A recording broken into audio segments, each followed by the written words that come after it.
Preparing to live stream webinar. Hello, everybody. Hello. Hi, all. Friends, gather round.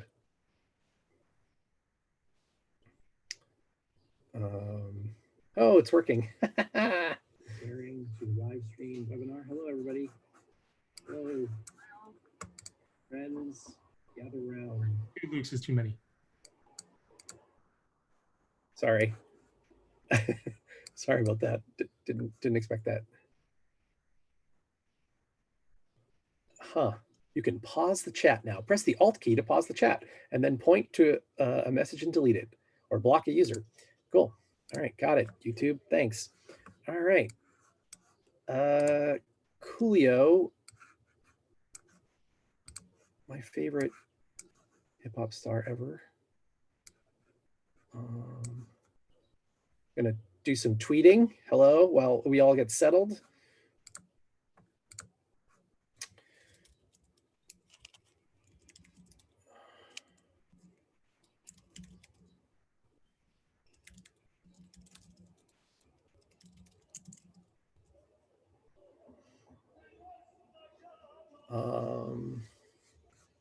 I'm sorry, Andrew, because I'm going to provide a link that's not properly instrumented because I don't have time to find the ref code.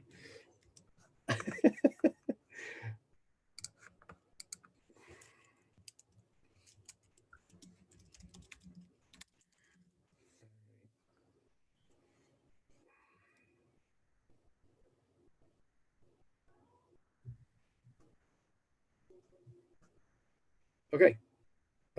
Hopefully this all works and is not actually showing you the inside of my brain. Good. All right. Seems to be working. Where? Wait, now I've lost the participant count. All right. 20 whole 6 participants. Super cool. Okay. So got a couple minutes. Anybody know a good joke? Ed Silver. What's up, Ed? How you doing? You know a good joke? You can put it in the Q&A. Because it should be a knock-knock joke. Like, let's be real. How do I summon forth the Q&A? There it is. All right. 2020. That's a joke. Kicking ass. All right. Thanks, Ed. Or are you kicking ass? Or are you kicking my ass? I don't know.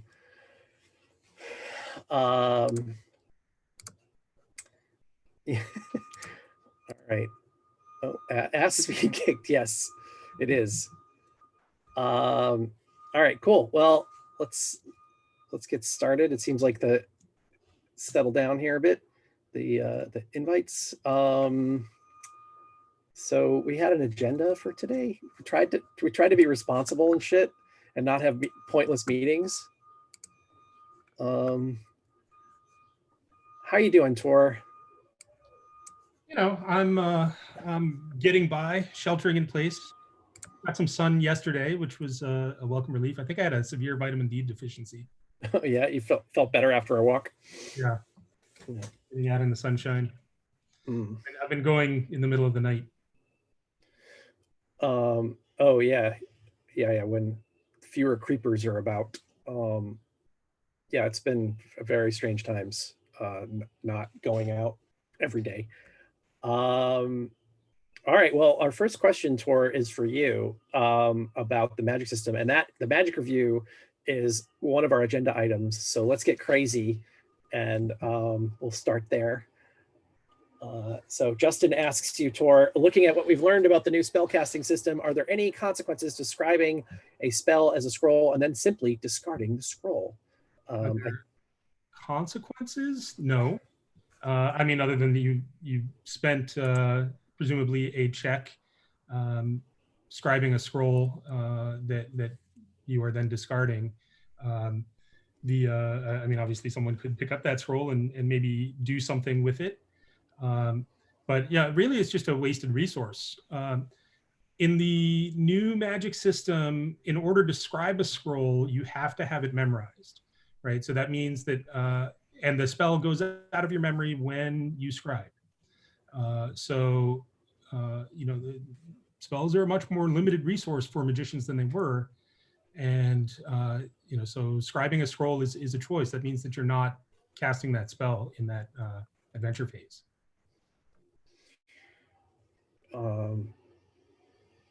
Did we change anything from first E to second E for scroll spell scribing? I feel like we made it a lot simpler.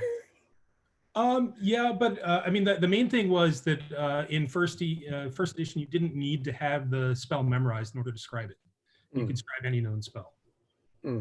And now we've altered that a bit. So yeah, that's really where it comes in. Yeah, part of the impulse there, I remember, was to really to put the pressure on magicians, where we felt like they were kind of getting too easy a game of it, in the grind and in camp. They just had too many options, too many things to do, or too many things they could do for free. And yeah, we wanted them to be under the same kind of pressure as the other classes in order to survive and to maximize their resources. Right. It's super fun playing a magician that has weird answers to all sorts of different things. But part of that fun, in our opinion, is planning ahead and having to to balance like what you might need, as opposed to just bringing everything along. Having this huge kit and pulling out the right tool on every occasion. Right. So now the magician needs to be a little bit savvier. They need to think a little bit more about what might be coming up. And maybe they need to change their loadout at camp, which means potentially having to scribe those scrolls or use temerarious discharge if checks are at a premium. Right. Why don't you walk folks through temerarious discharge then? Right. So one of the big changes that we made that I didn't talk about in that post is that magicians no longer get to memorize for free in camp. Right. It now requires a check. So you have to plan a little bit more ahead, and the magician is a little bit more dependent on checks than they were in the past.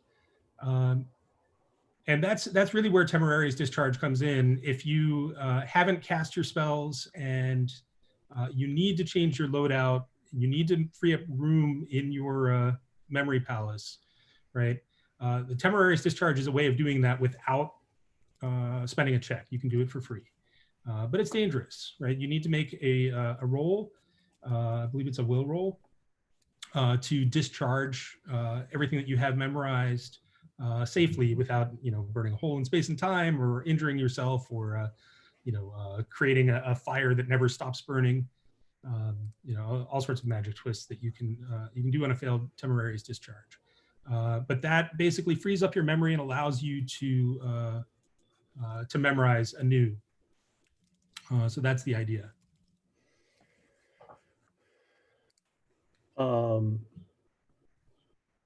Yeah, it's cool. I really like the new magician class. So the other thing this has allowed us to do, of course, is to change the level benefits for magicians. So it's not just getting spell slots. Now they're increasing their memory palace at levels 1, 3, and 7, if I remember correctly. But those increases are also weighed against another level benefit. And then in the intervening levels at level 2, 1, 3, 5, 7. Anyway, you can get up to 5, I'm pretty sure. Anyway, yeah. So there are levels that are just selections between level benefits that are not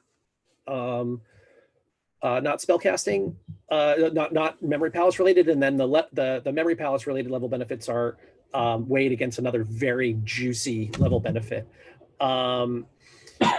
So magicians to me feel like very bookish, like they feel the right kind of bookish, right? That they're in their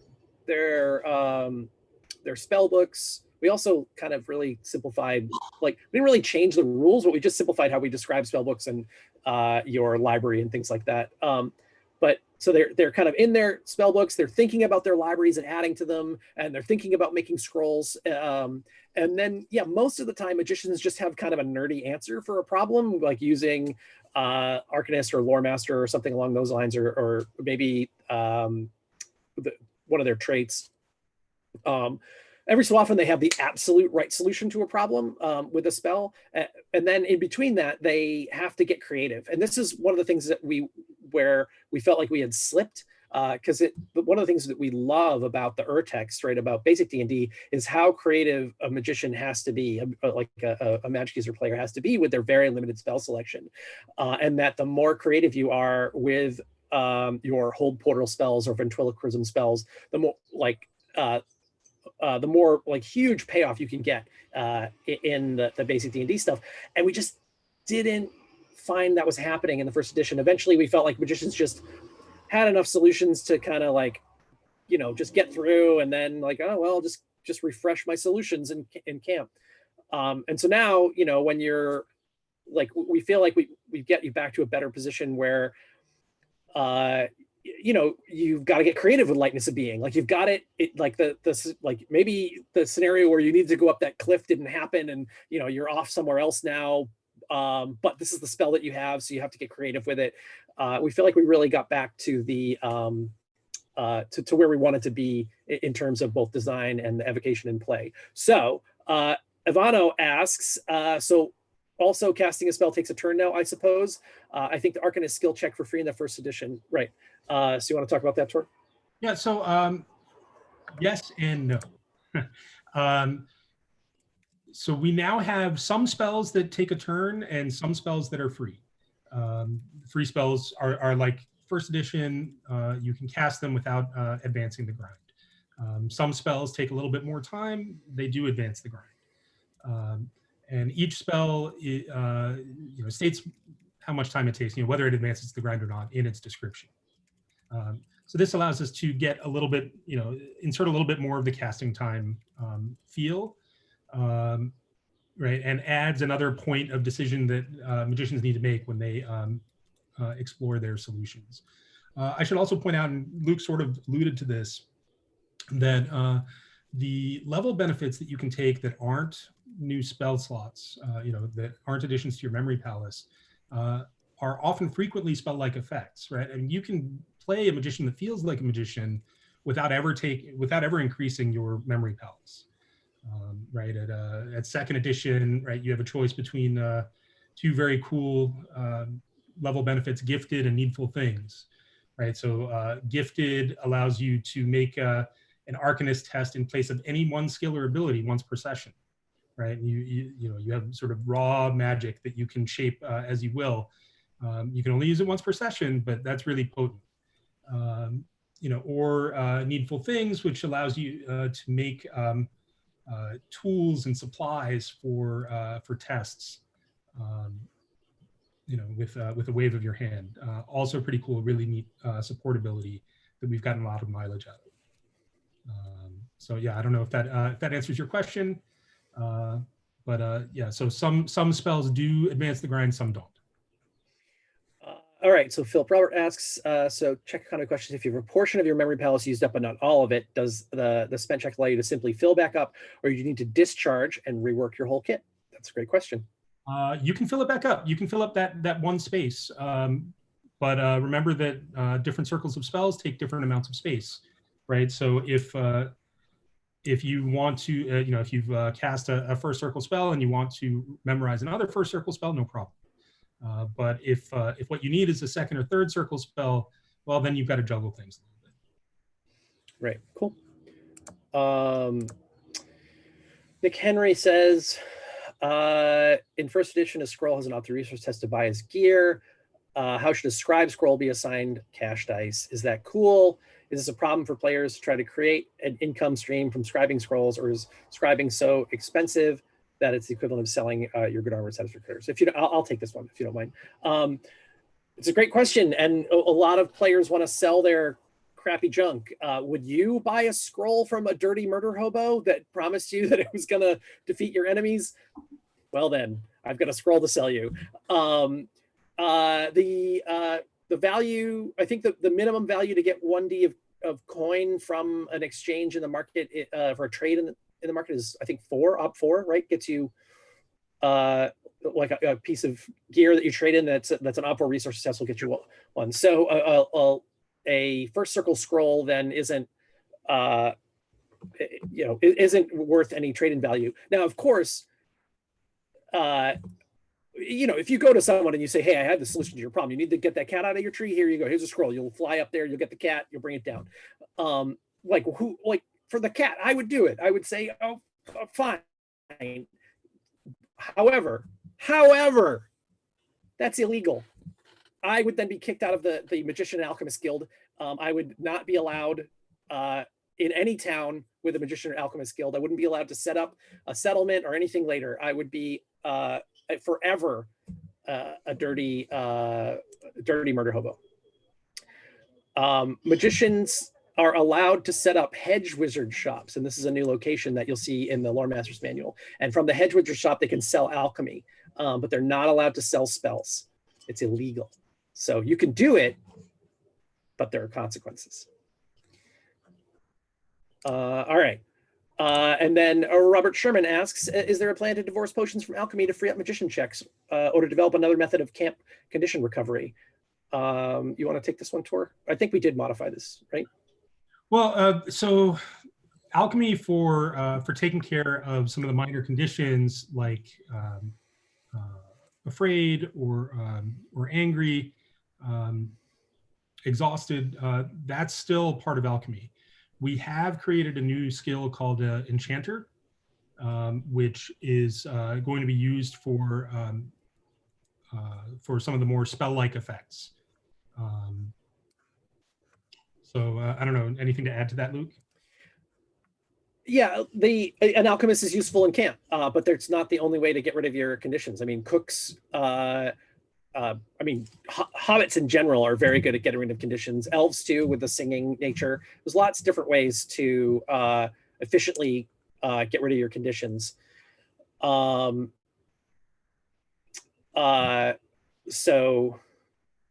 yeah, alchemist is just one avenue to doing it, and yeah, that like we do want there to be a cost. We do want you to be weighing, like, should I be taking care of my friends or should I be, loading up on spells or scrolls? I always found the tension of like trying to just get the peace of mind in camp to write a scroll to be really great. Like my wizard was always just like, can you just, I just need to, and and everybody's asking me to do a million things. It was great. Or there would be real like things that I couldn't take care of. Like somebody's injured and sick and I'm like, you can have my check to recover. Like just, I'll write a scroll next time. The urges have a lot of capabilities for helping with conditions as well. Right. Very true. Cool. And Andrew Harter writes, is there a consideration of cantrips, minor cosmetic creative effects for the Arcanist role, and expended without a spell slot? What do you think, Tor? I'm not sure how to answer that. I mean, if it's a minor effect, I mean, there are some minor effects that you can get through level benefits, not necessarily minor actually, but things like needful things, I think covers some of that stuff. That's the creation of tools and supplies, right? We've got some more spell-like effects in the level benefits. The new Mage Light is pretty rad. But nothing in terms of cantrips that we've developed. Yeah, so I think that Torchbearer doesn't need these things because of the way the skill system works. That with your Arcanist skill, sometimes you can just help another player.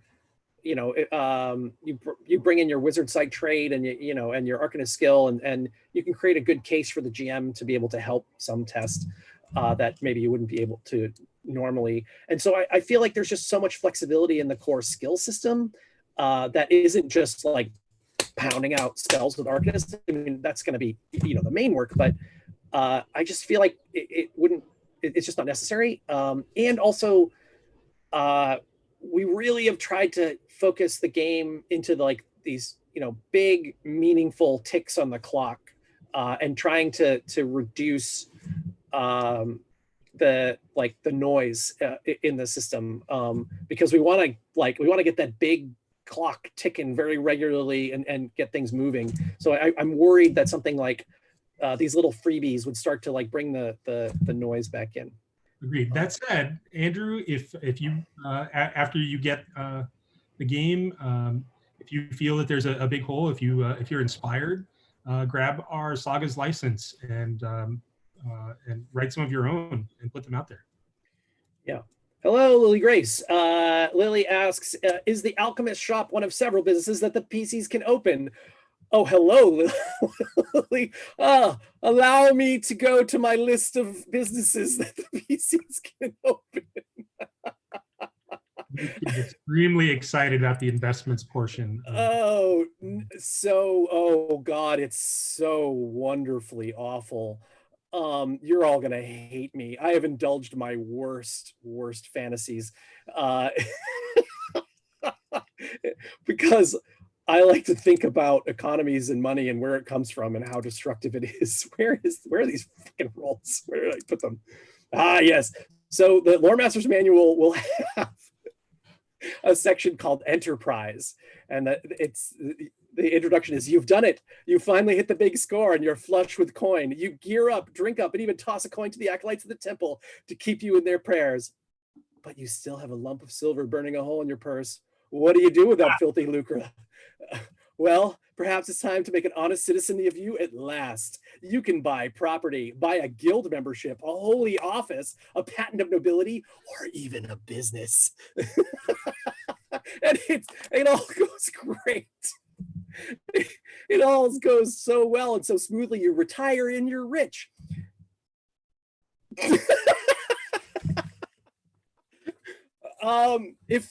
If any of you are familiar with like some older role-playing games and me cackling, these rules are deeply inspired by Greg Stafford's King Arthur Pendragon. So it's though I have taken my lessons from King Arthur Pendragon, and I believe I have maintained the right stakes in the rules and the right level of detail without the lift of maintaining your manner. So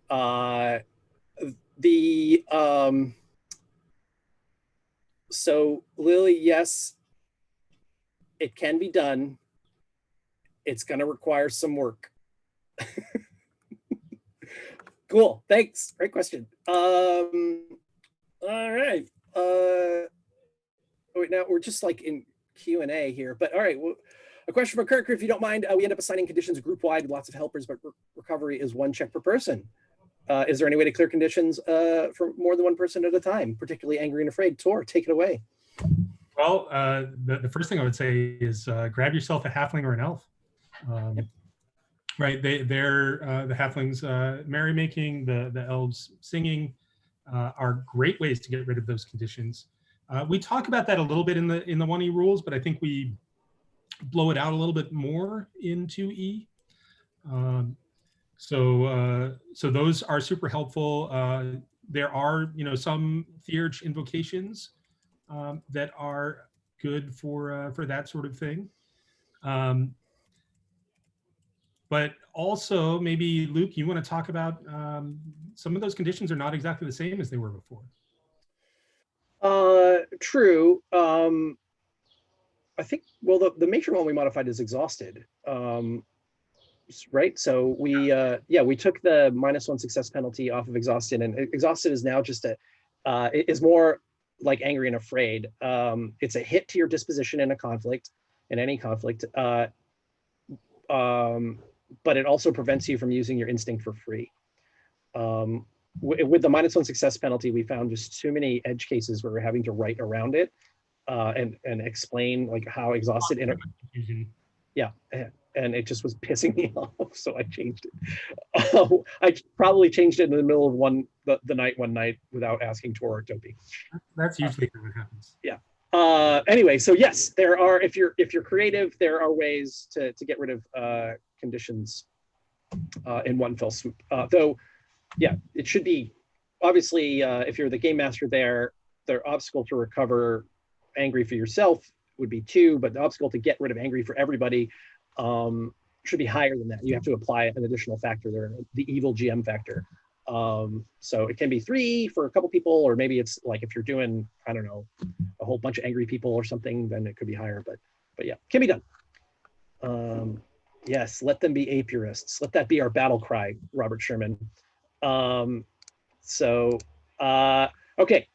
Oliver Borden says, do you feel though your team ever gets the do you feel as though your team ever gets a result you love but don't love the path to get there? How often do you design from the top down, whereas the top is an experience generated in the player? I guess Oliver, I think you're asking us a question about like how we're designing. And if you're saying like, you're right, do we get design results that we love but don't love the path to get there? Yes, all of them. Also, most of our games start with play, right? We start playing, like we figure out what's working, what results we aren't getting that we want, and we iterate from there. I think we follow that path a lot more than we do sort of top-down design. Yeah. We all of our games are start with like, here's a dumb idea, and now let's play it, and then the real design happens in play. We're trying to solve problems at the table, right? We're trying to guide play at the table to produce these, the atmosphere, results, outcomes that we want. And so, yeah, if the dumb idea that we had isn't getting us to like the experience that we want to provide, then we will modify it or even toss it. There are many, many games behind me on the trash heap where we have, tried to get started with them and just couldn't get the results that we want from the mechanics. So we killed them and moved on. Or we didn't kill, we put them to sleep. Like a magical spell sleep. Maybe one day they will rise. But yeah, we just started with some characters and said, let's play. All the systems around light, the grind, adventure phase, camp phase, town phase. Well, adventure, the phases, I think, were part of the initial idea based on the player's turn and GM's turn in Mouse Guard. But all of those systems that kind of define Torchbearer evolved out of our play and not being satisfied with what was happening at the table. Right. Guy asks about Goblinville by Michael Dunn O'Connor, saying it owes a lot to Torchbearer. Does Torchbearer take anything from Goblinville? Tor? No, I mean, I've played a little bit of Goblinville with those guys. I enjoy it. I'm obviously thrilled that they took inspiration from Torchbearer, but Tui was actually pretty far along by the time Goblinville came out. I can't think of anything in particular that we're borrowing from it.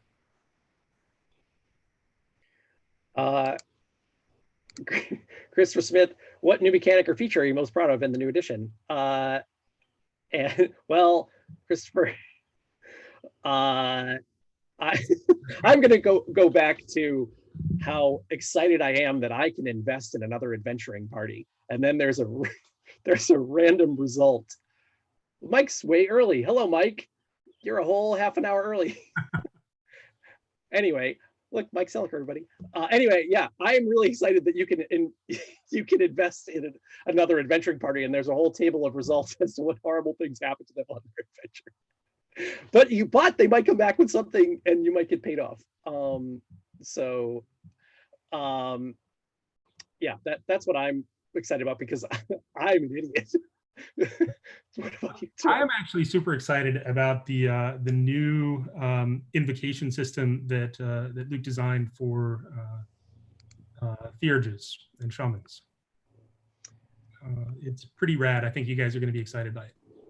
Yeah, that was. I mean, that was. I mean, to say that I designed that is, I think, overstating the matter. But um, I you know, Tor and I were looking to create something that was very distinctive from Arcanism, and uh, you know, so we hashed out a bunch of options, but it's you know, and we took some inspiration from Burning Wheel. We took some inspiration from basic D&D, and then you know, obviously wanted to make sure it fit in Torchbearer, and you know, we kept banging away. And we actually had some really great playtest stuff about this from the Mordite guys who destroyed some of our assumptions about how it would work and forced us to really like tighten it down. So it's a good process. All right, James Olson asks for some monsters. Are there any new monsters? Well, we are working on new monsters, but I will, hold on, let me see. I'll show you the new monster format. This is not final, so whoever's going to screenshot this and share this around the internet and it doesn't look like this in the end, prepare yourself for disappointment, everybody. But just want to say that nothing that I show you today is final. How do I share my screen? Hit the share screen button. All right, let's make sure I share the right one. Check it out. So this is the new monster format with the yeah, name, the top, name and description. Why are they both creeping ooze and bugbears are nature 6 might 4? Is that right? Anyway, the might and nature type. Now this is new. Well, it's something that was buried before, and we made it a little more explicit. But monster type, the descriptors, their instincts: always grab a child to devour later as a snack. I know that is also my instinct. And creep into a crevice from which to ambush the unsuspecting. That's Dro's instinct. One of the other things that we've done with this new format is really tried to surface the special rules. They're kind of buried in a way that I'm not proud of in first edition.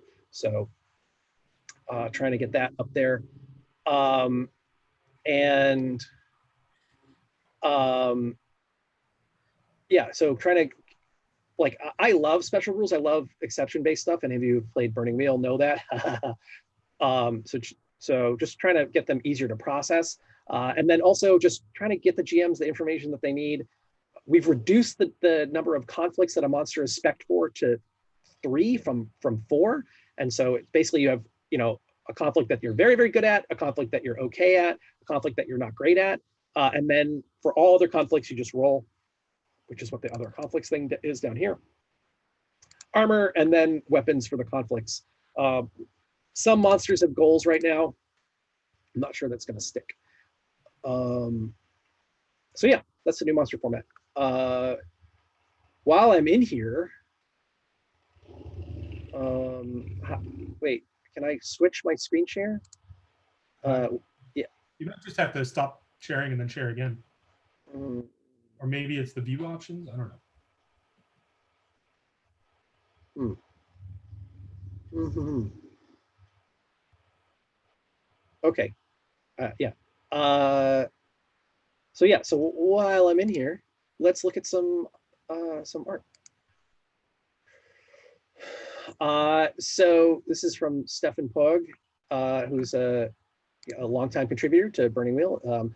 Those are Easter egg. Those are Hatarvash's rings, her arm rings there. They're supposed to be in the crypt, which is cool. And then Stefan also did these books for one of the chapter headers, which I quite like. Close this. Books. Yeah. Well, let's see. And then Tor showed off Date Pride's Sorceress versus Varg. So this is supposed to be the sign of abrogation. She's supposed to be breaking Varg's spell. which I kind of like. And she's supposed to be like, you know, she's supposed to be a high level sorceress and kind of like, you know, halfway between life and death, which is why she's got those arms. You suffered some magic twists. Yeah. So that's my Nate Pride. Quite nice. Stuff and stuff. And then Nate also did this kind of Instagram of an adventurer's pack. This Instagram photo of like your EDC for an adventurer, which I love. I love this thing. There's so many cool details in here. The candles, the needle, thread, the bell, and beans. Oh, but the bell, really, the bell. That adventurer has been playing Animal Crossing. Oh, why? I don't think we have a bell in the equipment list tour. We got to fix this. Okay, we'll have to add one. Yeah, super cool. And then yeah, so this is the stuff that Randy Masseau's doing for us. Super nice. Just this forest that has grown through these ruins. Like, I love this one. And that giant skull. Yeah, and this is another one that Randy's done for us. This decision point, which way you go. What do you do? There's all these different pathways through the script. Super cool. But then, oh yeah, come on. Then, okay, wait. Should you want to see the shaman? Do you want to see? Go ahead, show them the shaman. You want to see the shaman for? Well, the shaman's color, and I got to do black and white stuff. All right, we'll hold off on the shaman for a second. Okay, well, there's so much stuff to show you, so little time. The ghouls. All right, so then we've had Russ Nicholson doing art for us. Oh yeah, look at that. Look at this. For those of you that don't know, Russ did the art for our GM screen. Right, Russ is one of our favorite sort of old school D&D artists. It's really cool stuff in the Fiend Folio, for instance. Yeah. So we're really excited to be working with him again. He's also super sweet. Yeah, he's really nice, genuine dude. And yeah, we were like, you're our favorite artist. Would you do work for us? And he was like, totally. We've been working with him since the first edition of Torchbearer, and we were so happy to have him back for this edition. So he's look at this. Look at yeah. Look at his arm. Yeah, Baron doing what needs to be done. No, that's right. Getting the blood for the treasure. That's right. So also art production wise, I have all of our artists turn in minimum 600 DPI art. If you are thinking about making your own game, I highly recommend minimum 600 DPI. And then I save them as bitmaps, bitmap TIFF, and this will give you the cleanest output. You'll get no fuzziness on the lines. The lines will look really sharp and clean. Let's see. Let's see. This, so we had Russ do a sorceress for us.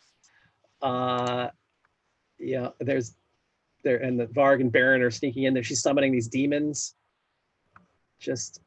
God, yes. I just want to say, Russ's interior decorating sensibilities are my interior decorating sensibilities. We need more columns with more like runes carved in them, just everywhere, and just like and like porticos with weird rune patterns on them.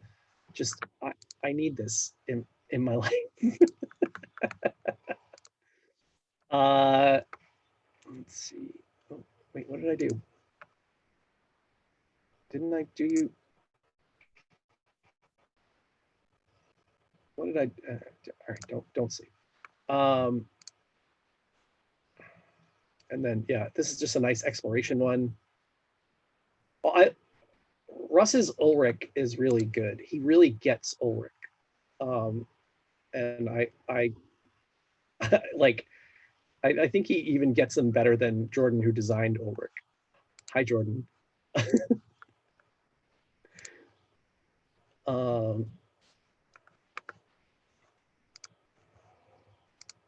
And Jordan's "Let There Be Light" is pretty great. Yeah, I mean, Jordan is fucking amazing artist. Oh yeah, and then this, what is happening even here? Varg And Taika Ulrich just hanging out watching. Look at his skull. Oh man, look at all, like, also Russ's demons. Like, yes. All right, hold on though. I'm not even. I'm totally hiding amazing stuff from you all.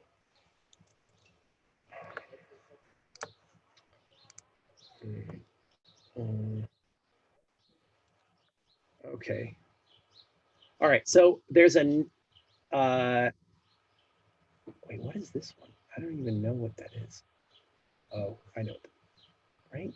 Anyway, so we're taking the game in a new direction, a new form of art direction. You've seen the basic layout. We're hoping to have like a nice, a really rich tome-like feel to the pages. And I promise you, I will never sacrifice readability for style. So don't worry that just the on-screen stuff doesn't look as nice as what the paper will look like.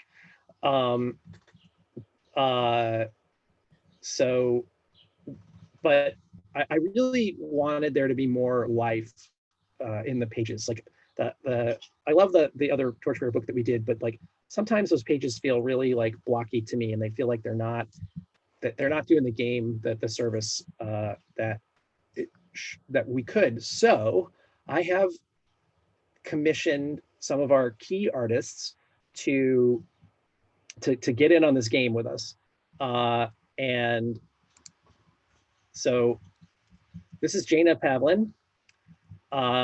And so I've asked them to do 20 figures on a page, which will then live in the marginalia and the different spaces of the books. And so we're just getting started here. So that's Jaina. And here's Jordan. This is Jordan Worley's stuff. You could get a preview of the shaman there. Oh. But look at that fucking dragon. Oh my God. And this spider. So these are going to be like just living on the page, right? Each page, I want every page to feel like it's being explored like a dungeon. Oh, I am so excited about this. And then we couldn't resist. We asked Russ to do figures for us. Look at this guy. He drew Dro. That's why you're talking about getting the tattoo, right? So you can keep Dro close to you at all times. That's right. That's right. Oh my God. These are just classic. Look at this fucking troll dude. I love the goblin. Oh, yes. Oh my God. And this shaman dude over here with blood on his cloak. Like, Russ's imagination is so amazing. And look at two slightly different boulders. And this guy. Better than when you commissioned Chris Moeller to draw a brick. That was at that point the high point of my art commissioning career. So yeah. So let me process these real quick. Convert to grayscale. There's a dot. Get rid of that. Nice and clean from Russ. Map.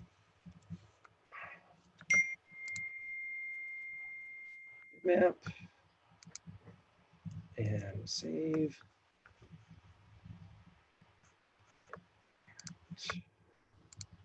Let's see. So we're going to go over. All right. So some other stuff to show you here. The shaman. Look at this motherfucker. That's right, mother. So excited. Pants optional.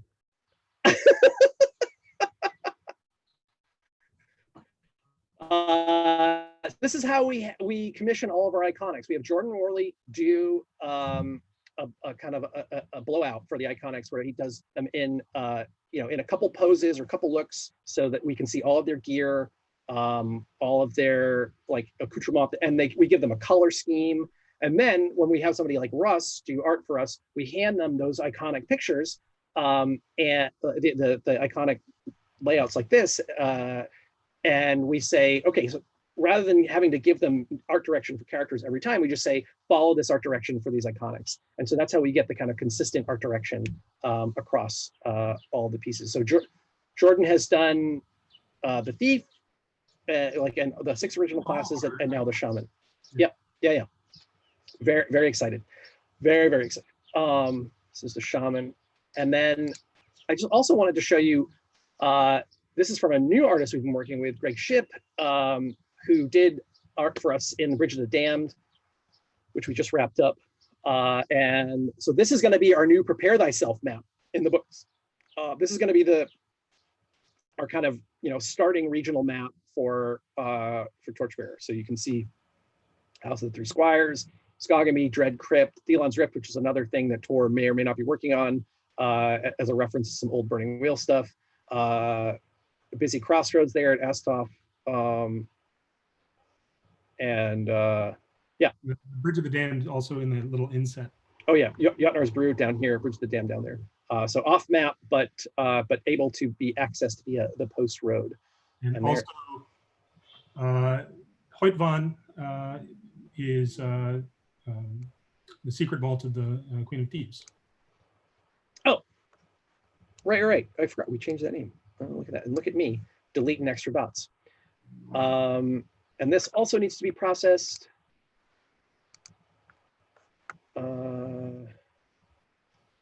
I think we can actually, no, I don't want to flatten it. Can I, is this a grayscale map? Is this black and white? I don't know.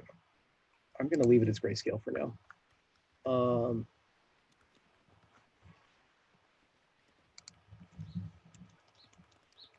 right. Cool. Okay, so that's the art stuff. What else were we going to cover today? Oh, I think I just, if you haven't seen the coins, they look so good. Okay, let's go through some questions real quick before Mike jumps on. If you could force another game designer to run Torchbearer game for you, who would you think you would have the best time with, Tor? Who would actually make the game most fun? Who do you want to play Torchbearer with as a game master? Oh man, that's rough. I don't know. Do you have an answer off the top of your head? I'm processing. Harper. Okay. Yeah. Harper or actually Adam. I would go with Harper or Adam right now. Yeah, I think those are both great choices. Honestly, I'd go with Topi. It's a bit of a cheat. Topi is our editor. But super fun adventures. Yeah, Topi is our longtime Burning Wheel HQ editor, and he is an amazing Torchbearer game master. All right. While doing something for Torchbearer, do you ever find yourself thinking this would benefit Burning Wheel as well? No. Sorry, Ivano. just not how my brain works. Will there be a monster magic item creation system like Monster Burner, Magic Burner? Not in these books, maybe in the future. That's not the plan for these books right now. We're trying to get the base stuff out for second edition, and we'll build from there. Thank you, Andrew. Dustin Heaton asks, what can we expect from the new travel rules? Oh boy, Dustin, work in progress. They're expensive enough to make over. No, that is not going to happen. They are, however comprehensive the travel rules are, they will be secondary to the adventure. The idea is to get you to an adventure location and you explore that location. That's what Torchbearer is really good at. And so those adventure locations may be overland or underland or whatever, or even at sea, but they're designed to to give you some interesting challenges along the way to connect the dots between the various places on the map. All right. Sorry, I'm lightning rounding these. All right. Christopher Smith asks, Tor, as you get closer to final copy, do you tend to do any playtest videos of gameplay? I don't know. We've been talking about it. We have not come to a conclusion yet. Yeah, I've tried to record. For the past month, I've been trying to record playtest or videos of our playtest of Skagenby, and it has been one technical disaster after another because I am cursed. So perhaps someday when we can have somebody else do the technical production and who is not cursed, that'll be possible. For those of you that are wondering why that last session that he was talking about didn't get posted to YouTube, it's because of technical challenges, not because we were refusing to post it. Yeah, it just, right. The YouTube stream's working today, just randomly wasn't working on Wednesday night. Anyway, but one of our stretch goals is actually to post a conflict demo. So that's kind of our primer for trying to get started there. Shane Clement asks, do you have a full list of artists you'll be working with? One of my favorite things about the role-playing community are the totally off-the-wall, old-school inspired illustrations. Well, Shane, you just got to see us run through a bunch of art. I hope that satisfied you. We have more coming, and some folks that might be recognized by the DCC community. Like, well, Stefan is, and some maybe some more after that.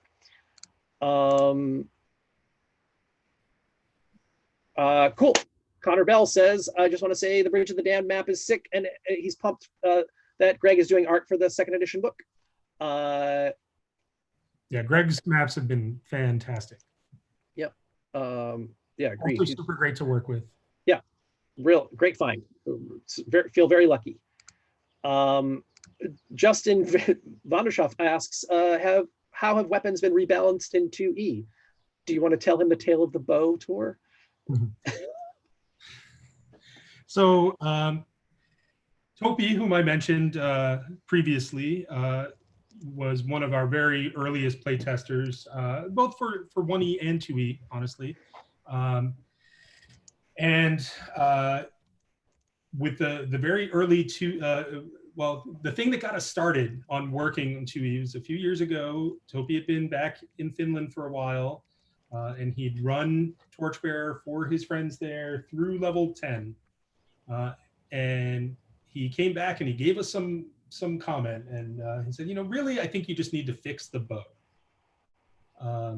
Fix the bow. That's what he said. He's like, he's actually, it was two things. It was the bow, maybe three. The bow, the thieves' good ear ability, and then that spells took no time. Yeah. But the bow was his primary thing. He's like, you really just need to fix the bow. Right. And he's like, you know, it's simple. It won't be much trouble. You just fix that and you'll be good to go. Right. So I happen to agree with him. The bow is just like the most powerful weapon in the game, because you could always turn attack into a versus test. It made things pretty safe, right? You could always kind of safely attack. So that's where we started. That's where this whole trial started.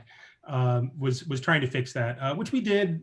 We turned that ability into once per conflict thing. Bow is still, you know, quite a nice weapon, but nowhere near as all powerful as it was. And then we started rolling out from there. You know, this is what happens with our material. We make one little change, we pull a thread, and we're like, well, if we're going to make this change, maybe we should make this other change. And before you know it, we've unraveled the entire game and have to put it back together. I know Luke did some stuff with some of the two-handed weapons. There's the two-handed sword you completely altered. Yeah, it's no longer a two-handed sword. It's a great sword. I also fixed the flail. And just the shield has been fixed in a really sexy way. Yeah. Oh my God. The new shield is just perfect. Let us just say you can hear the sound of them splintering from here. So, oh yeah, Robert, shields will be sundered. So yeah, so we have gone through and tweaked a lot of the weapon rules, much to our satisfaction. Jeff Wandler asks, in the waning minutes of the hour before we start talking to Mike, will any new TV rules be applicable to Mouse Guard second or third edition? Sorry, Jeff, that we have branched the realities fully at this point. We did actually pull some of the Torchbearer tech back into Mouse Guard. Mouse Guard now uses Torchbearer Wises, and the Torchbearer trait scheme, which were honestly designed for Mouse Guard, like another Mouse Guard edition that we just pulled them into Torchbearer, but we published them in Torchbearer first, then we pulled them back into Mouse Guard. So, but at this point, they're on divergent paths. Any work in that regard, you're going to have to hack yourself. Scott Croc says, I love Torchbearer, but my friends hated it when I ran it. How would you suggest I sell them on trying second edition? Well, I would say, one, it's probably not possible, but if there is a chance, the new demo adventure, Dread Creek Piscogamy, that's included in the books, is way better than the original demo adventure. Yeah, any thoughts there, Tor? Well, like you, I think that not everyone is going to love every game, and that's that's just the simple fact of the matter. So maybe they're in that camp. I do think that that one place where people often run into trouble, and it's really on us for not explicating this more in the original set of rules, is that I think that the GMs go extra hard on their players because they want to live up to the frame of the game, and I think that's often not necessary. I think that the game itself, carries a lot of that weight, and GMs can get a little bit too confrontational in this. I hope that that our new sort of advice on running the game addresses that a little bit. Yeah. Also, it's going to be much prettier and sexier with the coins and the cards and the wooden holders and the wooden dice. It's going to look and feel so good. Anyway, and thanks. Christopher Smith says super stoked. So thank you, Christopher. Glad you like the format. This is all new to us. We are pretty shy and pretty kind of head down in design most days. So getting on a video call with y'all on Sundays is a new experience for us too. So glad you're liking it. And Chris McNeely, longtime fan and friend of Burning Wheel headquarters, says that we should do a con to celebrate TV2. Someday, maybe we will all be able to gather in a room together again. Someday when there's a vaccine and or herd immunity. I would love to resurrect Burning Con. But that day is not going to happen this year, at least. Yeah. All right. Thank you, everybody. Hello, Mr. Selinker. blinking lights of Mr. Selinker. So that concludes the Torchbearer Q&A hour. We're going to have our friend Mike in, who's also running a live Kickstarter project for the Lords of Vegas right now. Mike is an accomplished game designer and a friend of Burning Wheel headquarters. And we're just going to chat about games, game design, and whatever the hell else Mike wants to chat about. So I hope you'll hang out. Wait a minute. You're telling me you had a question that said, if you could force another game designer to run Torchbearer for you, who would make the most fun? You knew I was coming on and you didn't say me?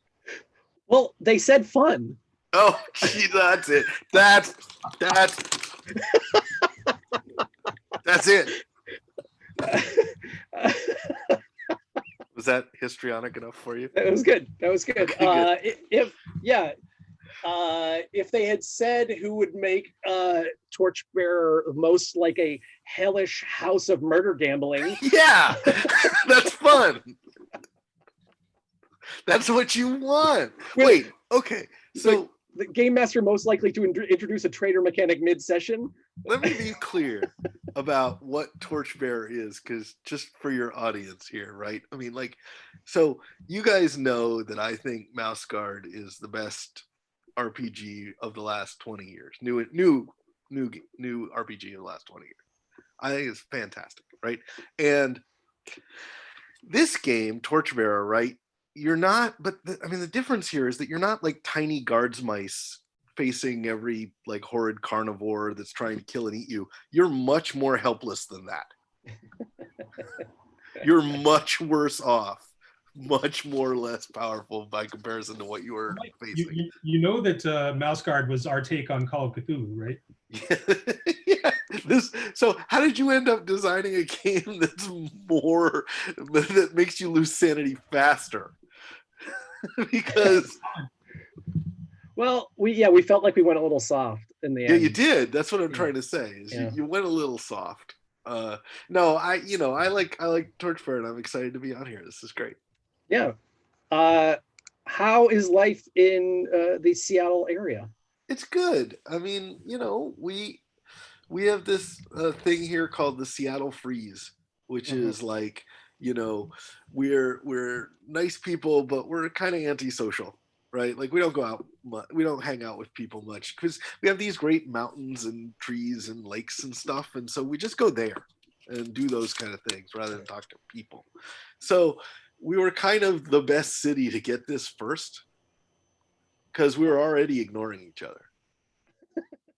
And so, like now who knows? It might make us nicer. It might make us friendlier people when we're done.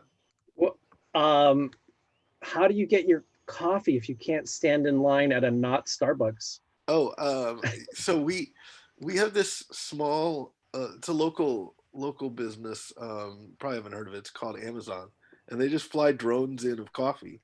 What? Every day? Yeah, you can get your coffee delivered by a not human. It just shows up on your door. I'm telling you, true. This is no lie.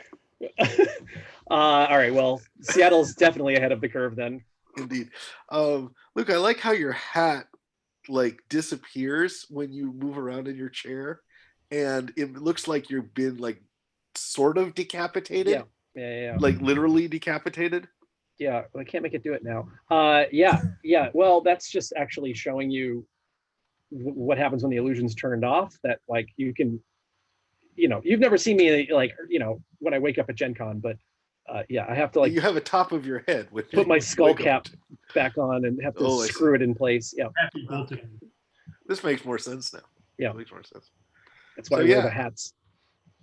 So how are things out with you guys? What's going on in your life? I hear you're running a Torchbearer campaign. Yeah. This is I don't know. This seems like a pretty dumb idea.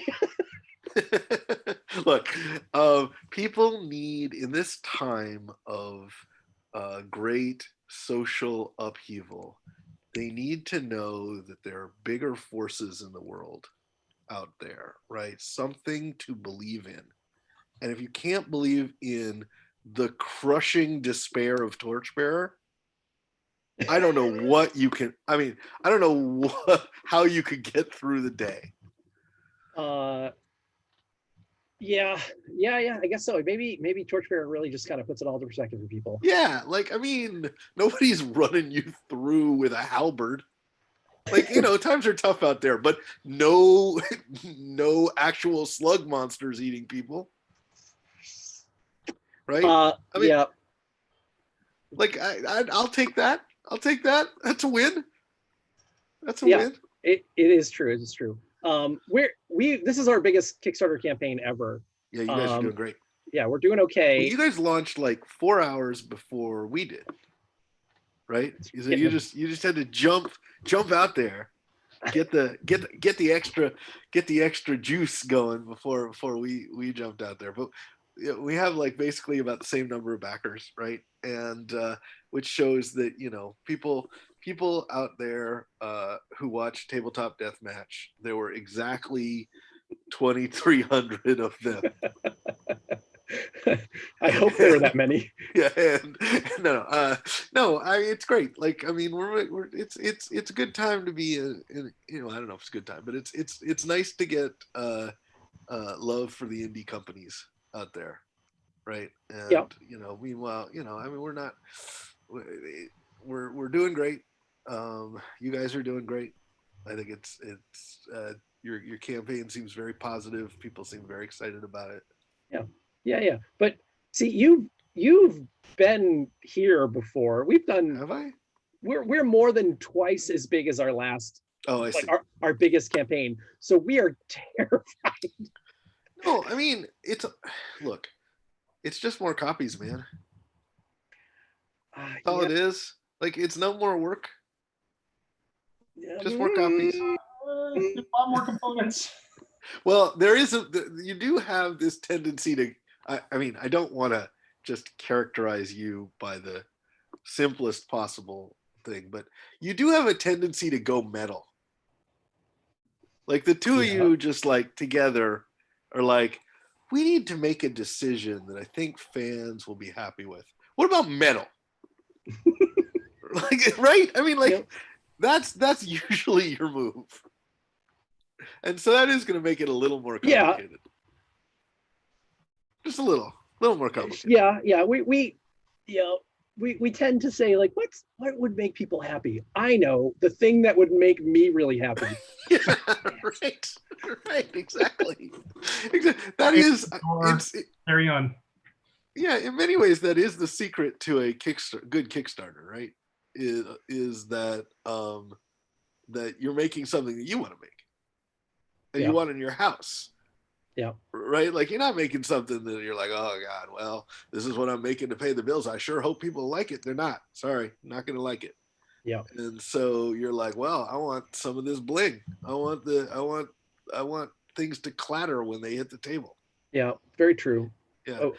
And I think that's true about ours too, right? Like we were, fundamentally ours is a campaign for a 10-year-old. Yours is 5 years old, right? 7. 7 years old, right? So ours is 10 years old. And, so it's a bit of a nostalgic campaign, a look back at Lords of Vegas. And we're like, okay, well, really, we just got the rights back just like a month or two ago. And we want to make the expansion Underworld for the game. So that's basically the reason we're making it. But at the same time, it's a Kickstarter campaign. So we want to make things that make us really happy. So people have been asking us for years, why don't you make poker chips for Lords of Vegas? Mm-hmm. And we're like, because it's a game about Vegas. Why are there no poker chips? Stupid paper money. And we're just like, yeah, we can actually do that now. Right? Like, and we're going to play Lords of Vegas with poker chips now. And then we started thinking, like, what do you want this thing to come in? Well, if I want to walk into a room and impress people the most, I'm going to come in a pinstripe mobster suit. And I'm going to have Lords of Vegas in a briefcase. Right? Yes. So we made an attaché briefcase case that it all fits in. Right? And that's cool. Like, that's something I want to walk in the room with. I'm not going to make a box that I don't want to actually play with. And so I think it's cool that you guys are like, I want ships on these coins. Like they're gonna be, or whatever, right? Because you do. Like you're 12, right? Like I mean, I don't mean it like generally. You're not usually 12, but when you're designing the cool thing that goes in your game that you think other people like, it helps to get into that zone of what would I like if I were 12.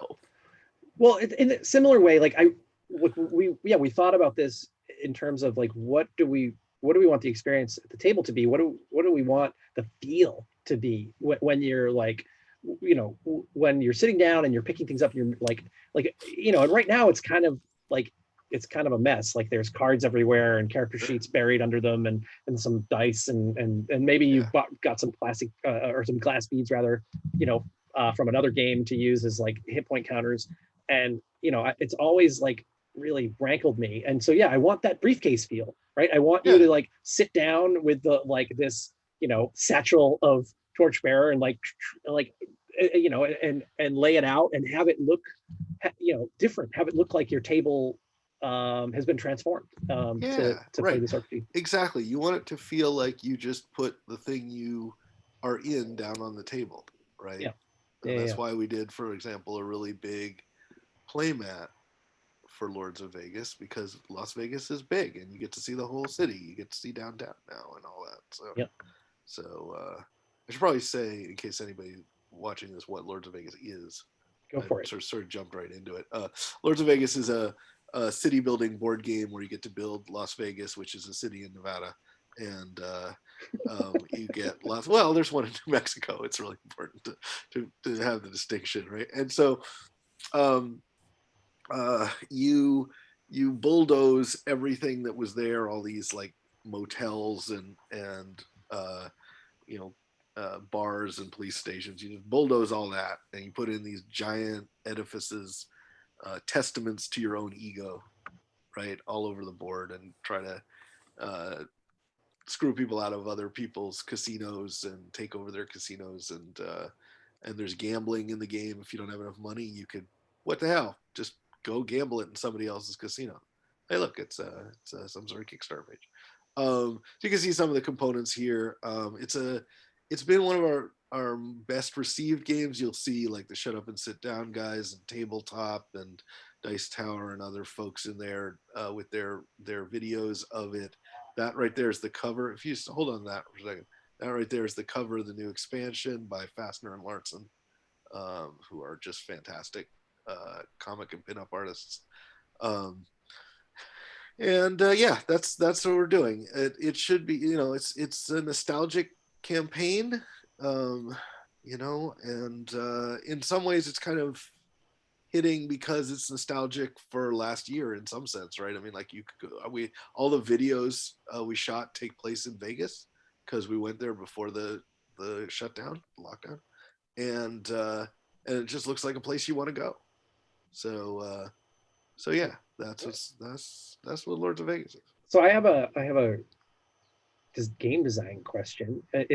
So what's it like to have to like reopen your collaborative relationship with your co-designer? Like, is there, is it hard?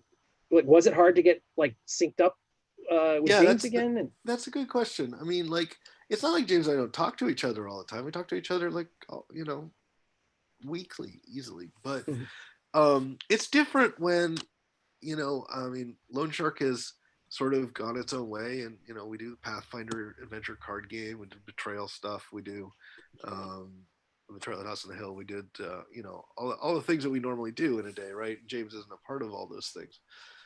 And so when he came back, he'd recently sold his company Cheap Ass Games to Christopher Bedell, to Greater Than Games, and so he was looking for something else to do. I said, well, I think I can get Lords of Vegas back. Do you want to reopen that? Want to get back into it? And he was just like super excited to, roll up his sleeves again. And he's been great. So you're saying you made him do all the work? I made him do all the videos. No, so the difference between me and James, it's pretty significant, is that James is really a solo cat, right? Like, he and I collaborate very well together, but we definitely divide up the work. We have a lot of talk. We talk about things, but then we divide it up. And there are sections that are just clearly all him, and there are sections that are clearly all me, right? Mm-hmm.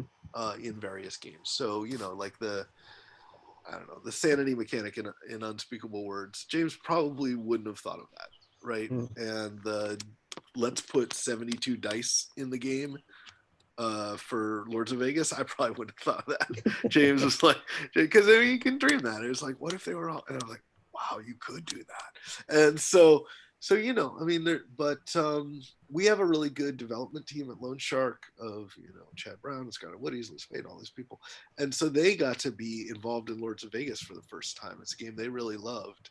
Mm-hmm. It was kind of a little bit like when we did Widow's Walk for Betrayal at House on the Hill. They'd all liked that game. Some of them, it was their first game or their favorite game, but they never got to work on it. And then I brought them in and said, well, now I want you to make Betrayal at House on the Hill with me. And they were very excited. The same's happening with Lords of Vegas. We got new people with new ideas for what we should do. And Underworld's been baked for a little while, but we've got a lot of new things that we want to do if this thing goes well. And so new Lords of Vegas things, or just new Lords of Vegas. We also have a game that James and I have talked about, but never really put any serious design into, called Lords of Monte Carlo. So Lords of Monte Carlo, if we get to do that at some point, it's not going to be in this campaign or anything like that. But there's no stretch goal that says James or Mike design another game for you. That's not Smart. that's not how stretch goals should work. Yeah. But Lords of Monte Carlo, so Vegas is like a lot of different casinos, and they have their own hotels in them. Monte Carlo isn't built that way.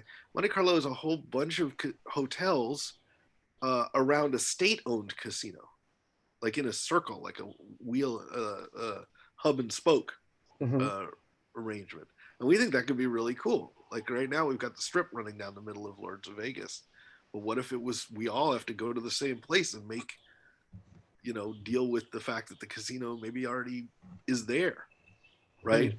And so we have to just build the best things that work with that. So I don't know. We're playing around with that, but I just think it opens the possibility for us to do all sorts of new things. And it's probably because we had some distance from it. Obviously the game was published by Mayfair, and then Mayfair went away, and then it was published by Asmodee and Z-Man Games, and then they couldn't make Underworld, so they came back to us and said, "Why don't you guys do it?"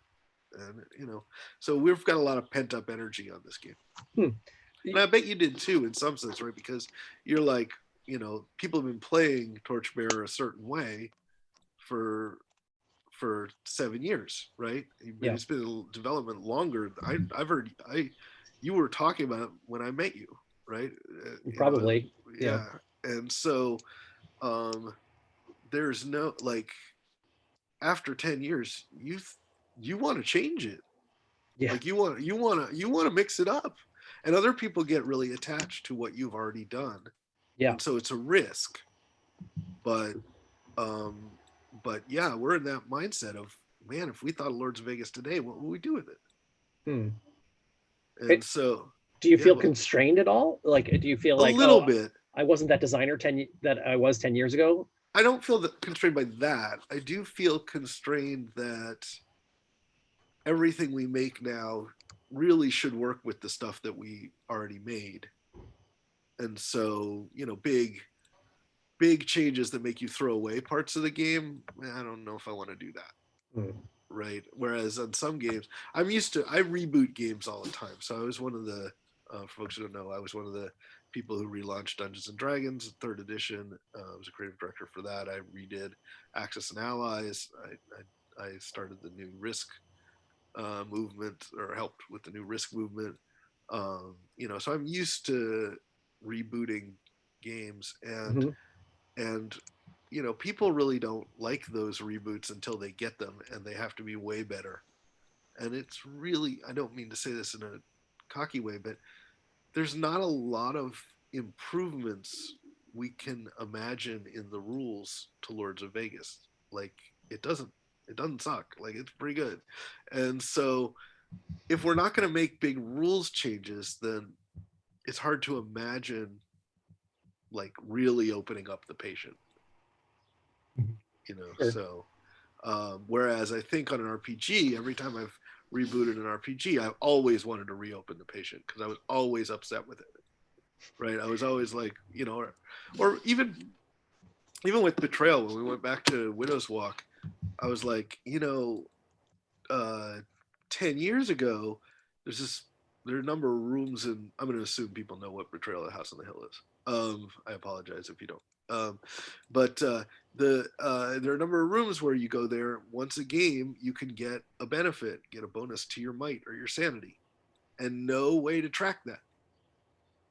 And Mike in 2016 was smarter than that. So I got to put stuff in that actually solved some of the problems that I thought were there. But yeah, I mean, I don't feel constrained, but I definitely feel like we shouldn't tectonically move things. Sure.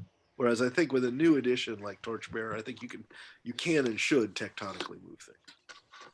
Yeah, we're pretty happy with a lot of the core. Like what we found for the 2nd edition was that we kind of got in our own way in the 1st edition, and where we had we had developed some really cool novel mechanisms like the grind, which it's hard, like a turn tracking system is a novel mechanism, but for an RPG, like having a good having a good turn. I know, you shouldn't reduce it to a turn tracking mechanism. Thornwatch also has a turn tracking mechanism, and I think it's pretty good. It's very good. I quite like it, but anyway, like, but it was novel to us, and we just didn't do a good job of putting that forward, right? We kind of like buried it behind, like other things. Like we called that chapter Time and Light in the first edition, which is true. Yeah. But in the second edition, we're like, no, the grind is the most important thing here, right? Sure. In the second edition, it's the grind, and then everything. Found it and realized that it was central. Yeah, and I mean, I can understand how you'd make that decision, because when you're making it the first time, you think, oh, light, that's a hopeful thing in this environment. We should focus on that, right? Because if you lose the light, it's bad in Torchbearer. I'm sure everyone watching knows that. Whereas by the time you get to the second edition, you know that the real problem is that this place is just going to wear you down. This environment is just going to eventually it will catch up with you. Yeah, light is something that will help you survive the grind. But the grind is something that's just rolling on throughout play. We wouldn't have miles and miles of dungeons underground if they weren't effective.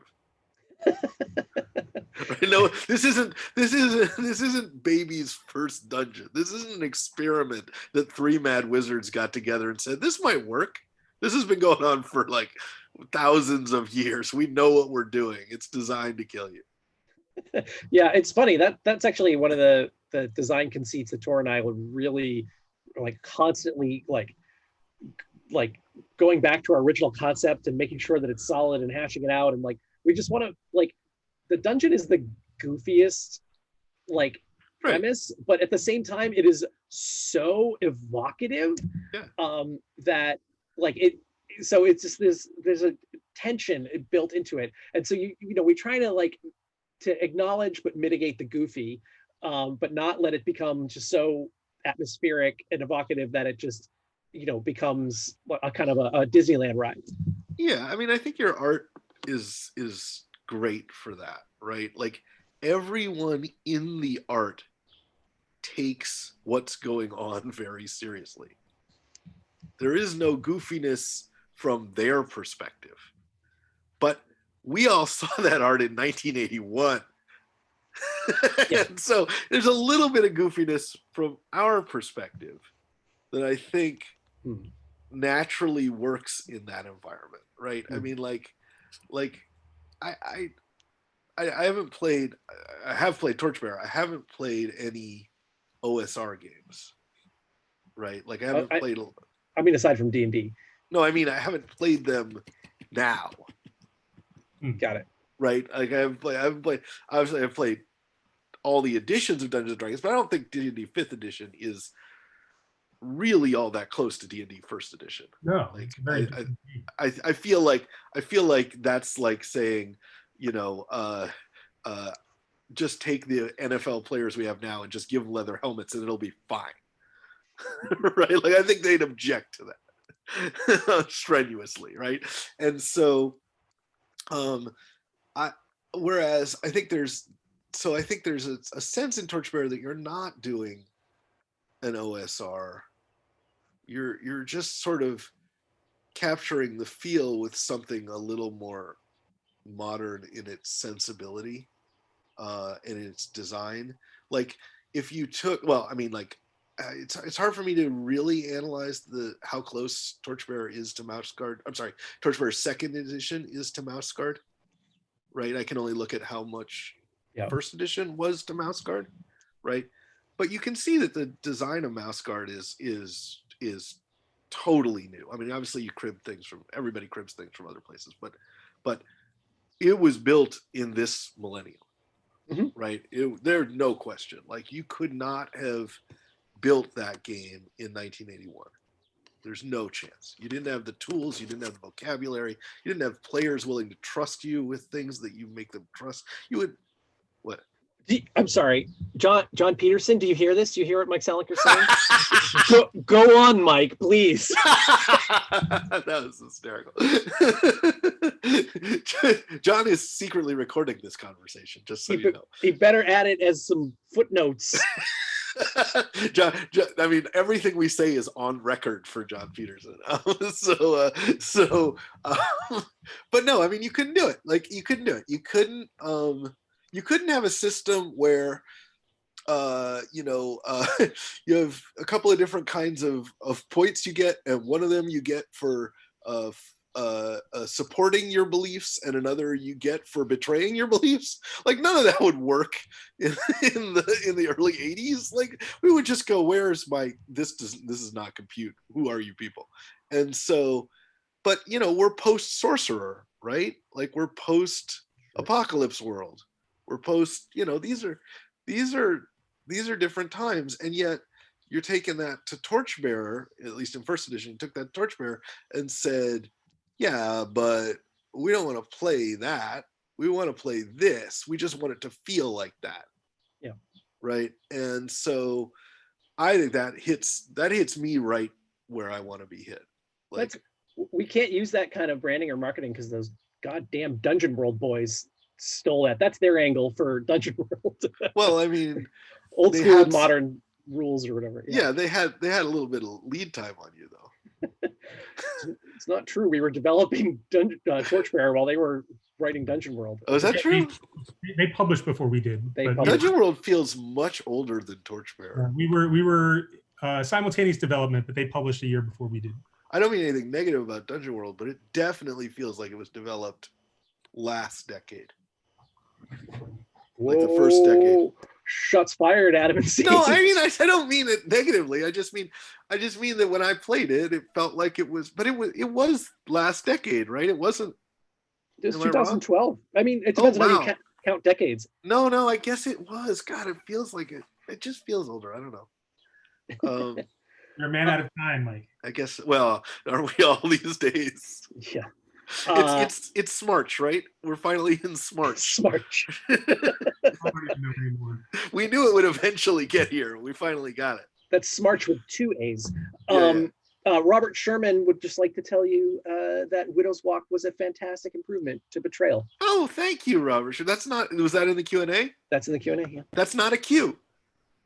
It's a quament. We call them quaments. Quament? It's a quament? Yeah. But I very much appreciate it nonetheless. You're able to use the Q&A for Qs, though. Qs are excellent. It's true. They lead to interesting discussions between me and my game designer friends. It's very true. But I just thought you might like to know you have some fans in the audience. Thank you. Well, I mean, I'm fans of you guys, so I think it's good that, yeah. I remember that one of my favorite memories was I mentioned Tabletop Deathmatch earlier. Was we didn't really know what was going to happen with that show, but when we got in the room for the first time, we sort of looked down the row of who was there. It was Paul Peterson and Luke and me and Rodney Thompson and Max Temkin, and we just went, you made my favorite game, and you made my favorite game, and you made my favorite game. So I just think it's really cool that you guys have been knocking out of the park these fairly complicated concepts and making them really approachable to people in ways that I don't think anybody else is doing. I think that there's plenty of people who are making small ideas approachable, and there's plenty of people who are making big ideas complicated. And I think you're hitting a spot that I don't think nearly anybody else is hitting. I think it's actually pretty accurate. That's been kind of our ground that we staked out from the beginning. Has been like, we're going to take simple concepts and make them really complicated. I just want to be clear. Other people have staked out that ground. That's not the important step. The important step is actually achieving that goal, as opposed to merely saying, this is what I'm doing. And I've seen a lot of people try. You guys actually succeed. Well, yeah, thank you. We've staked it out and built a fortress on it. Yes. Put put siege crossbows on the fortress. And Exactly. I dare you to take this tower, is what you're saying. Yep. that's right. Dug a How, moat. I have sort of a fan question of you guys. I don't. How do you get through designing in a how do you put yourself in the mindset of old school designers? Because you guys are too young for this. Like you weren't there. Like I was. Like you're not old like me. Well, this is true. We're not that much younger than you either. Yeah. Anyway, so but like how did you like inhabit the bodies of late 70s, early 80s designers? Like you guys are doing that better than anybody. I don't know. I don't know if that's true. Well, I think actually the first step was that we tore down all of our assumptions, and tore apart everything we understood about like those games and game design, and like said, but this is how we want to play, right? We did that Sure. for 12 years before we said, okay, but like how would we connect what we've done to this other phenomena? Because you were already experienced burning wheel designers. Yeah. It made it easy to say, this is what we do. This thing over here, this box. But our box needs to expand to that voice. Yeah. Right? Well, yeah, and the other thing is that Tor and I like to argue. And so Tor had pitched Torchbearer to me, and one of Tor's touchstones was basic D&D, and we were arguing about the rules of basic D&D, and I went, God damn it, let's just play the game. Well, that is definitely you. But it helped though, also, like playing the game then, after having worked together for a long time, having 12 years of like published games behind us, allowed us to come at that experience like designers rather than like fans or Sure. just rather than like kids who used to play that game. Right. I think that might be what's going on with a lot of this, return to the appearance of and maybe the format of old school RPGs, but not really capturing the spirit of it. I think part of what's I'm sorry to interrupt, Mike. No, go ahead. I think that part of what happened is that back then, I think things have gotten a little better now, but back then there was sort of a feeling in the air that the old stuff, we're so much more advanced than the old stuff. The old stuff wasn't really worth anything anymore. Like it's all about looking toward the new. Yeah. And I feel like we had this epiphany when we were playing Pendragon, right? That there was so much cool stuff that was buried in some of these older games that just never caught on in modern game design. Yeah. So that really inspired us to go back and look at some of these games and say, all right, let's look at these with fresh eyes and play them and in their own context, and understand what made them tick. Why did D&D, the early D&D explode, right? Like it did. And I think we really tried to dig some of that out and respect what people had done before. I can see that hard work in there. I mean, I for me, having been a kid at the time, I always like it when people, I'm not young, but I do like, somebody found out, like somebody said the other day, oh yeah, I love your games. I really like that you invented Axis and Allies. I was like, whoa. I did not do that. I was like 5 years old. So not do that.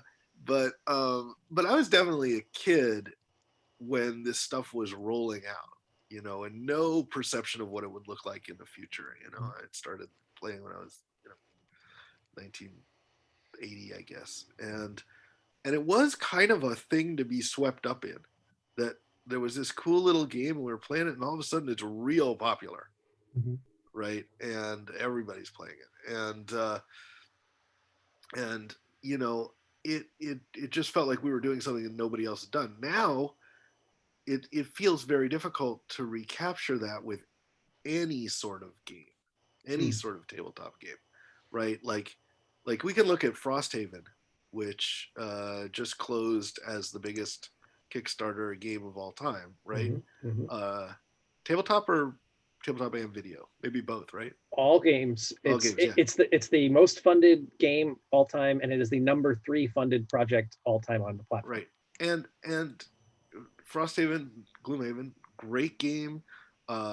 Based on the shoulders of giants, people who came before them. Like you can see the DNA of Descent and other games and all the other games that influence that game, and you know they take them seriously. But yet, I mean, we're talking about like a game that sold 80,000 units on Kickstarter. They sold 1,000,000 Dungeons and Dragons in 1980. Sold 1,000,000. And no, like we're not talking about. We can't put ourselves in the mindset of tabletop game designers who make a hobby centric game that catches that kind of mindset again, right? But what we can do is sort of remember back or talk to people who remember back and say, you know, what did it feel like to be a part of that? Right. And that's why for me, the OSR doesn't hit with me because that's just copying to me. Like I don't mean that in a negative sense, but it's like it's the same thing, just new versions of the same thing. Whereas Torchbearer is like, no, no, no, no. We want the feel of it. We want to know what it's like to be a part of that revolution, and that's why I like it so much more than other things that are trying to fit in the same space. Yeah, I don't know if we want to be part of a revolution with Torchbearer, Maybe that's but the wrong word, but yeah. yeah, but we definitely have an idea of like how like this experience, and how we want this experience to come across in play. And this is tough. Like being a collaborative design. That's why I kind of asked you about James. Like, Tor and I are constantly having to check with each other that we're both moving toward the same experience. Sometimes we are. Yeah. Sometimes it's just a check-in, and we're like, yep, cool. Other times it's like, oh God, we have to align our fucking our goals here. And but like underneath that umbrella, or underneath, or those conflicts happen underneath the umbrella of Tor and I definitely being aligned on the overall feel of what we're going for here. So we're never too far astray. It's more just like how we're going to implement it. But uh, but right, like having that sense of like what the themes of Torchbearer are, and what the concept for the game is, helps us guide those design decisions. But we're not trying. That's the thing, is like we're not trying to just simply retune a mechanism that from a game in 79 or 80 or 81. Those games are fucking cool as hell, and they work great today. That's the great thing about games, is most of them still work. I might have to disagree with you there. That's why I'm not part of the first edition. Look, somebody asked me the other day, not the other day, but like a couple months ago, if I would play a third edition Dungeons and Dragons with them, the game with them. And that's what you worked on, right? Right. I was one of the like 4 creative directors on that project, right? And this was a cool opportunity. Like it was going to be like for some, charity thing or whatever, right? I don't know if it was charity, but some public thing, whatever. And I was just like, I would sooner stab my eyes out with a salad fork than play Dungeons and Dragons 3rd edition. Now, I worked on that game for 4 years. I put serious time in, and it was the biggest team I've ever worked on, maybe other than the Magic team. And it was a rock star laden team. It was it is just a world shattering game design team. And you know what? It's not as good as Dungeons and Dragons is today. It's not. It's not as fun. It's not as smooth. It's not as clever. It's good. Like it was great at the time, but it's 20 years later, and third edition is 100 times better than first edition. Right. Well, yeah, yes, And that's true. so I'm not playing something. Fifth edition to me is like 100 times better than third edition. I'm not playing something that's 1/10,000th of the game I can play today. So whereas Torchbearer isn't that. Torchbearer is a totally new. Well, sorry, Torchbearer is in a category of games that are totally new, but yet give me that experience, and I think that's really cool. I love the fact that. I mean, I think Mouse Guard is part of a revolution. I want to be very clear about that. I think that there's no question, and it's not alone in that revolution. It's not the first part of that revolution, but it's a big part of that revolution. Torchbearer is an evolution from Mouse Guard and from the games that came before. That's cool. That's still pretty good. You should take that as a win. Sure. Right. Yeah. And so. But no, I mean, I think I once said that, one of the things that actually literally caused me to leave Wizards of the Coast was looking out at, all the designers, you guys, and the Ron and the Forge. Yeah, just all the people who are having so much fun developing indie RPGs. And I just felt like, yeah, I've made some of the bigger RPGs, but I never really had the experience of making one that was, unique to me and my perspective. The Marvel Superheroes Adventure game is the closest I've ever been to that. And I did some things in there that I don't think anybody else had done, but that didn't mean that it was like wholly mine. It all came from wanting to emulate a comic book world that I could see directly in front of me. And it took till doing Apocrypha to really get that experience. Now, my indie RPG costs a lot of money and is very heavy. So, because it's got 1,500 cards in it, so that's a big deal. But that's the first time I really got the experience that I was kind of jealous you guys had. We have a question for you in the Q&A. Robert Sherman asks, what was your favorite evolution in each edition of Dungeons and Dragons? I guess this is in each edition. For you both. This is for Tor and Mike. That's so funny. There's like 12 editions, so let's like. I don't think I can do that. Well, I mean, yeah, I sure. I thought we started out with the concept of, obviously of creating a world, the Dungeon Master creating the world, which was the biggest change anybody had done to gaming ever. Right. So that was the giant jump from chainmail to first, right, to basic and first. The giant jump from first to second was the sense that we had actually thought all these details out. That basically when you got into second, you were like, okay, there's a thing for this somewhere, and it's really not on you. First edition, everything was on the Dungeon Master. They could not, they had to just figure it out, and it was like playing Pong against 20 million opponents at the same time. And second edition was like, no, dude, we got you. Is so much easier to run, so much easier to, but on the player's side, it was almost identical. Like there was no real difference. Third edition said, okay, seriously, in addition to making armor class go the right direction, we are going to change the relationship between the player and the game master, so that the player has as much to do as the game master does, and they take that burden off the game master's shoulders, right? And so fourth edition said, you know what, we're gonna aim for cranking the fun factor up as much as possible, take away the space in between, take away the downtime, take away the individual tracking, take away all that, and see what we've got left over. And fifth edition said, okay, hold on. That may have been just a little too far.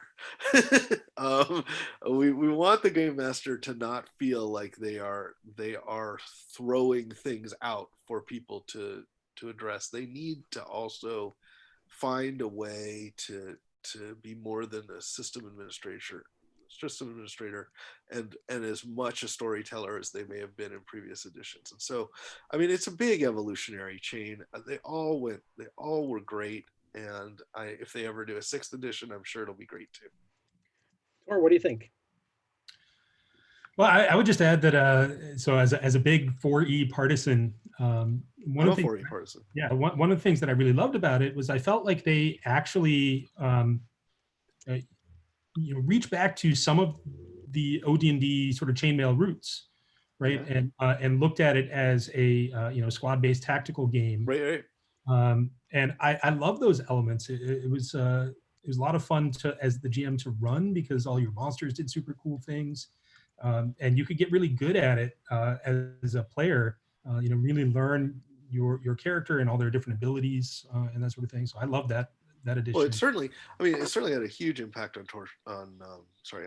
Thornwatch. Yeah. I mean, like, it was a massive impact on that game, which moved the bar forward a little bit. It's weird because I worked heavily on I helped out the Pathfinder RPG, which sort of said no, third edition is good, we're going to stay here, we're going to make some big changes, right? And then they made some huge changes in the 2nd edition. But and at the same time being also heavily involved with Wizards post working there, and watching, like, it was weird to do both at the same time, right? Because there was clearly a difference in mindset, and I think 5th edition kind of hit where it needed to be all along. But yeah, I mean, like, you have to understand that the people who made 4th edition were also playing StarCraft. Like, they knew what it was like if there was, a lot going on, and you needed to just get down to the amount. The concept Dunbar's number, right? Like, so there's a psychographic theory that you cannot have more than 150 real close relationships. Yeah. Right. Okay. So, and that's been challenged on a lot of levels, but there's some heart truth to it, right?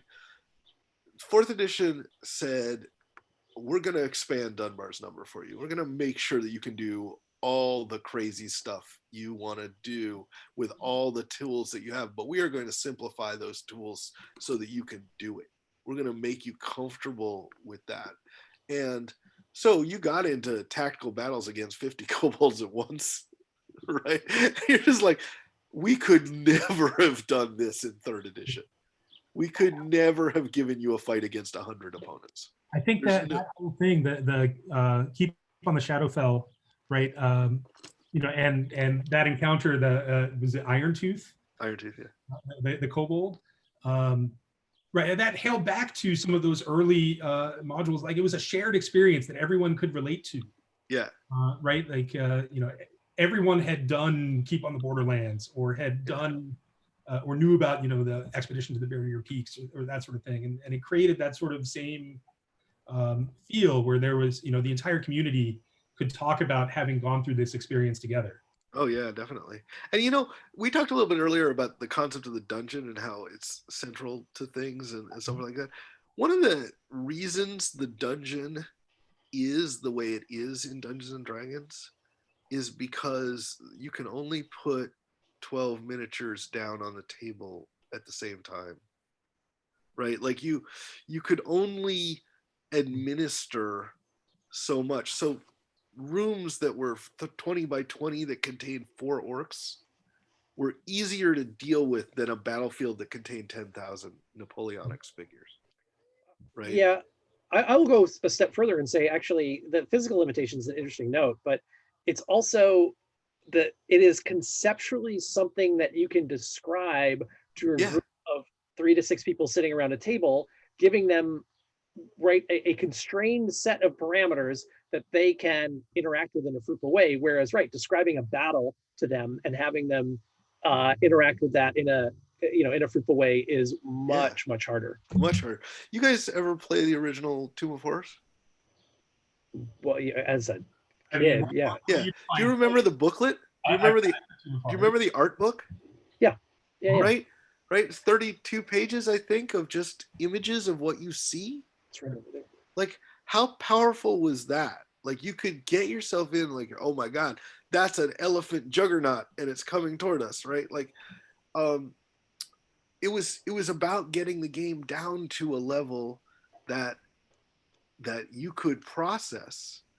And that's why the dungeon made so much more sense than the wilderness. Who doesn't Right? have a story about the green devil face? That's exactly so, yeah. So yeah, I mean, I just feel like, fourth edition said we're good. We could do all of it, and they could, like, they absolutely could. And fifth edition said maybe we shouldn't do all of it. Interesting. Yeah. So yeah, there's your answer. That was not a softball question. Next, trace the evolution of war games from H.G. Wells to the present. Wow, I have that book on my shelf. Hold on. It's only the 1200 pages. No, it's just out of reach. Just out of reach. It's always just out of reach. Yeah. Well, Mr. Sherman wants us to then do this for all of our favorite games, but no, we don't have time. No, I'm not gonna do that. Please do it for sports. No, I'm not gonna do that. Why not just time? All the things that have happened. What do you feel that was the big leap between? We've actually been doing that in addition to RPGs. I'm also part of the roller derby community. Oh, nice. So one of the things that we've been doing is, because we can't meet or play or practice, we've been doing some Twitch streaming and looking at some of our old footage, our old games, and the game has evolved greatly in the past few years, to the point where we were looking at some 2012 footage, and a lot of the people watching didn't recognize the game that was being played. There were so many things happening that they couldn't understand, and we had to explain.